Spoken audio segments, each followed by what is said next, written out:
திண்டுக்கல்லில் சாலை ஓரத்தில் இருந்த புளிய மரம் சாய்ந்து விழுந்ததில் தொழிலாளி ஒருவர் உயிரிழந்தார். கூடுதல் விவரங்களோடு எமது செய்தியாளர் ஐயப்பன் இணைகிறார். ஐயப்பன், இந்த விபத்து எப்படி நடந்தது? உயிரிழந்தவர் பற்றிய விவரம் என்ன?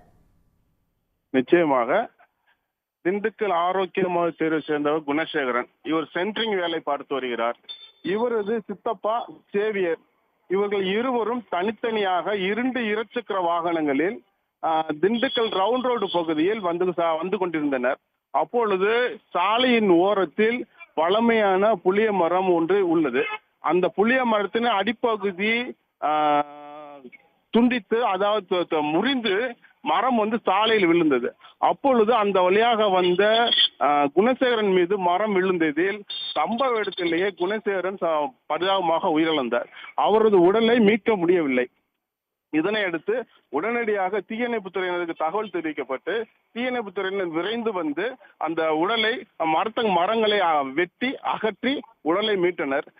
இது தொடர்பாக திண்டுக்கல் நகர் வடக்கு காவல் நிலைய போலீசார் வழக்கு பதிவு செய்து விசாரணை மேற்கொண்டு வருகின்றனர். குணசேகரன் உடன் வந்த அவருடைய சித்தப்பா சேவியர் சற்று தூரம் தொலைவு தள்ளி வந்ததன் காரணமாக அவர் உயிர் தப்பித்தார். அவரு குணசேகரனுக்கு பின்னாடி வந்து கொண்டிருந்ததால் அவர் மரம் விழுந்ததுமே அவர் சுதாரித்து வண்டி நிப்பாட்டி இருசக்கர வாகனத்தை உடனடியே நிறுத்தியதன் காரணமாக அவர் உயிர் பிழைத்தார்.